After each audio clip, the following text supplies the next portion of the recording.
Bata goreng satu. Namanya juga bata goreng. Oke, halal dong. Oh iya. Ya, kamu ribet, kita makan dulu aja kalau gitu.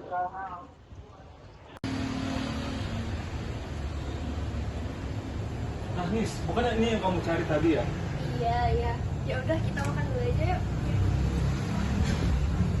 Jadi, Nis, Batagor Ibu Endang ini selain mempunyai sertifikat halal, juga ada logo halal di kemasannya.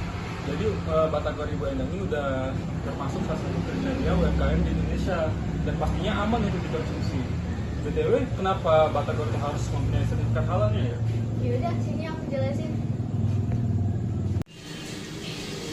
Jadi, awalnya logo halal itu hanya dipakai untuk memberi informasi kepada umat muslim kalau suatu produk itu tidak dibuat atau tidak menggunakan bahan-bahan yang haram. Namun, seiring dengan berjalannya zaman, logo halal kini dipakai sebagai standar kesehatan dan keselamatan produk. Tapi, kenapa sih logo halal sepenting itu? Untuk mendapatkan sertifikasi halal, suatu produk harus melewati serangkaian tahapan pengujian yang sangat ketat, mulai dari pemilihan bahan baku, proses produksi, hingga penyimpanan. Semuanya harus memenuhi standar kebersihan dan kesehatan yang tinggi. Sertifikasi halal juga memastikan bahwa produk tidak mengandung bahan-bahan yang berbahaya bagi kesehatan, seperti zat adiktif yang berlebihan, alkohol, atau bahan kimia tertentu yang tidak diperbolehkan. Karenanya, dengan adanya logo halal pada suatu produk, kesehatan produk itu sudah dijamin, guys. Berikut beberapa alasan pemerintah membuat pengaturan mengenai jaminan produk halal. Yang pertama, menjamin perlindungan konsumen. Yang kedua, agar mendorong pelaku usaha untuk mematuhi regulasi pemerintah. Yang ketiga, sebagai bentuk tanggung jawab negara melalui Badan Penyelenggara Jaminan Produk Halal atau BPJPH.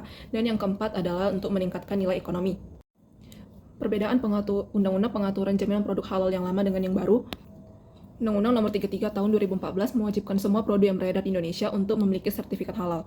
Sementara dalam PP Nomor 42 Tahun 2024 mempertegas kewajiban ini dengan memberikan penundaan hingga 17 Oktober 2026 bagi usaha mikro kecil atau UMK serta produk impor. Dalam proses sertifikasi, Undang-Undang Nomor 33 Tahun 2014 mengatur bahwa sertifikasi dilakukan oleh Lembaga Pemeriksa Halal atau LPH yang bekerja sama dengan MUI. Sementara dalam PP Nomor 42 Tahun 2024 menyederhanakan proses sertifikasi, terutama untuk usaha mikro dan kecil melalui mekanisme self-declare. Dan yang ketiga, PP Nomor 42 Tahun 2024 mengedepankan integrasi digital dalam proses pengajuan dan pemantauan sertifikasi halal, memungkinkan pengajuan dilakukan secara online yang tidak diatur dalam Undang-Undang Nomor 33 Tahun 2014. Badan Penyelenggara Jaminan Produk Halal atau BPJPH adalah badan yang dibentuk di bawah Kementerian Agama Republik Indonesia pada 11 Oktober 2017. Badan ini bertujuan untuk menjamin produk halal di Indonesia berdasarkan Undang-Undang Nomor 33 Tahun 2014 tentang Jaminan Produk Halal.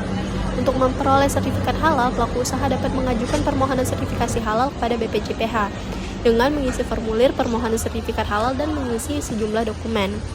Setelah semua dokumen terverifikasi, selanjutnya BPJPH akan menetapkan lembaga pemeriksa halal atau LPH berdasarkan pemilihan pelaku usaha. LPH lalu menugaskan auditor halal untuk melakukan pemeriksaan dan atau pengujian kehalalan produk, yang nantinya hasilnya akan dilaporkan kepada BPJPH. Hasil pemeriksaan kehalalan produk selanjutnya akan dikirimkan kepada MUI, yang dengan itu MUI akan melakukan sidang fatwa untuk menetapkan kehalalan produk tersebut. Berdasarkan fatwa halal MUI tersebut, BPJPH akan menerbitkan sertifikasi halal. Nah, gimana guys? Sekarang udah paham belum nih kenapa setiap produk di Indonesia harus ada logo halalnya? Dan dalam konsep negara hukum, kenapa sih semuanya harus sesuai dengan aturan? Seperti yang sudah dijelaskan sebelumnya, di ranah masyarakat sendiri, pemerintah harus hadir agar menenangkan masyarakat dari rasa kekhawatiran terhadap setiap produk makanan yang mereka konsumsi setiap harinya.